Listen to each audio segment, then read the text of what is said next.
নমস্কার বন্ধুরা, আজ আমি বানাবো চালতার চাটনি। এর জন্য একটা কড়াই 2 চামচ তেল নিয়ে তাতে হাফ চামচ সর্ষে আর 2টো শুকনো লঙ্কা ফোড়ন দিচ্ছি। আর এখানে 2টো চালতা আমি কেটে ধুয়ে জলে নুন দিয়ে সিদ্ধ করে দিয়েছি। এইবার চালতাগুলো কাটার সময় ওপর দিকটা ছাড়িয়ে নিয়ে আর ভেতর দিকেও একটা ছাল থাকে, এগুলো নখ দিয়ে টেনে টেনে তুলতে হয়।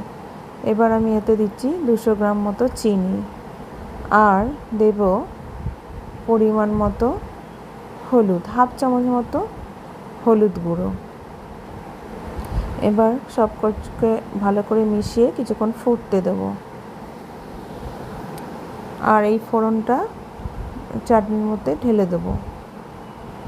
এই সমস্ত কিছু দিয়ে কিছুক্ষণ ফোটাবো ভালো করে। আর এখানে মশলা করেছি হচ্ছে নারকেল, হাফ মালা মতো নারকেল নিয়েছি, হাফ চামচ সর্ষে আর 2 চামচ পোস্ত আর 2টো কাঁচা লঙ্কা বেটে নিয়েছি। এবার এই মশলাটা, চালতাটা ভালো করে সিদ্ধ হয়ে গেছে, চিনি গলে গেছে, মশলাটা ঢেলে দিচ্ছি। মশলাটা দিয়ে ভালো করে মিশিয়ে 5 মিনিট মতো ফুটিয়ে নেব। ফুটিয়ে নিলেই এবার হয়ে গেছে চালতার চাটনি তৈরি।